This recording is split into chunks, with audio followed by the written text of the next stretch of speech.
The whole Israelite community set out from Elim and came to the desert of Sin, which is between Elim and Sinai, on the 15th day of the second month after they had come out of Egypt.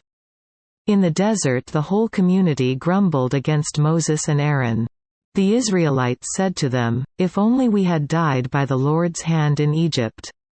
There we sat around pots of meat and ate all the food we wanted. But you have brought us out into this desert to starve this entire assembly to death." Then the Lord said to Moses, "I will rain down bread from heaven for you. The people are to go out each day and gather enough for that day.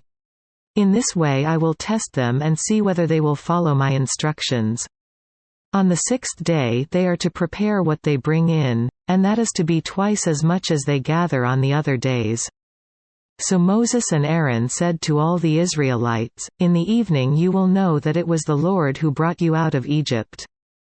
And in the morning you will see the glory of the Lord, because he has heard your grumbling against him. Who are we, that you should grumble against us?" Moses also said, "You will know that it was the Lord when he gives you meat to eat in the evening. And all the bread you want in the morning, because he has heard your grumbling against him. Who are we? You are not grumbling against us, but against the Lord."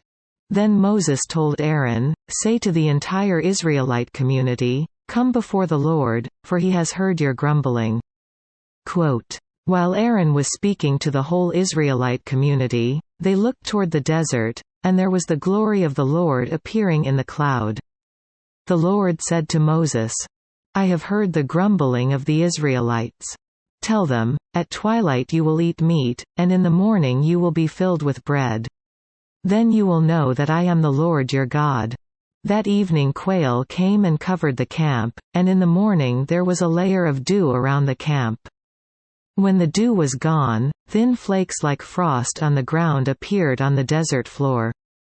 When the Israelites saw it, they said to each other, "What is it?" For they did not know what it was. Moses said to them, "It is the bread the Lord has given you to eat.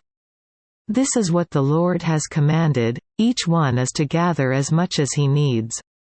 Take an omer for each person you have in your tent." Quote, "The Israelites did as they were told, some gathered much, some little. And when they measured it by the omer, he who gathered much did not have too much, and he who gathered little did not have too little. Each one gathered as much as he needed."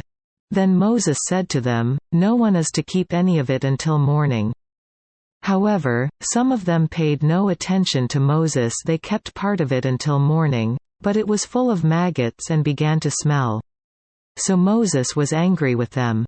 Each morning everyone gathered as much as he needed, and when the sun grew hot, it melted away. On the sixth day, they gathered twice as much, 2 omers for each person, and the leaders of the community came and reported this to Moses. He said to them, "This is what the Lord commanded, tomorrow is to be a day of rest, a holy Sabbath to the Lord. So bake what you want to bake and boil what you want to boil. Save whatever is left and keep it until morning." Quote, "So they saved it until morning, as Moses commanded, and it did not stink or get maggots in it. Eat it today," Moses said, "because today is a Sabbath to the Lord. You will not find any of it on the ground today. 6 days you are to gather it, but on the 7th day, the Sabbath, there will not be any." Nevertheless, some of the people went out on the 7th day to gather it, but they found none. Then the Lord said to Moses, "How long will you refuse to keep my commands and my instructions? Bear in mind that the Lord has given you the Sabbath, that is why on the 6th day he gives you bread for 2 days. Everyone is to stay where he is on the 7th day, no one is to go out." So the people rested on the 7th day. The people of Israel called the bread manna. It was white like coriander seed and tasted like wafers made with honey. Moses said, "This is what the Lord has commanded, take an omer of manna and keep it for the generations to come, so they can see the bread I gave you to eat in the desert when I brought you out of Egypt." So Moses said to Aaron, "Take a jar and put an omer of manna in it. Then place it before the Lord to be kept for the generations to come. As the Lord commanded Moses, Aaron put the manna in front of the testimony, that it might be kept. The Israelites ate manna 40 years, until they came to a land that was settled. They ate manna until they reached the border of Canaan. An omer is 1/10 of an ephah.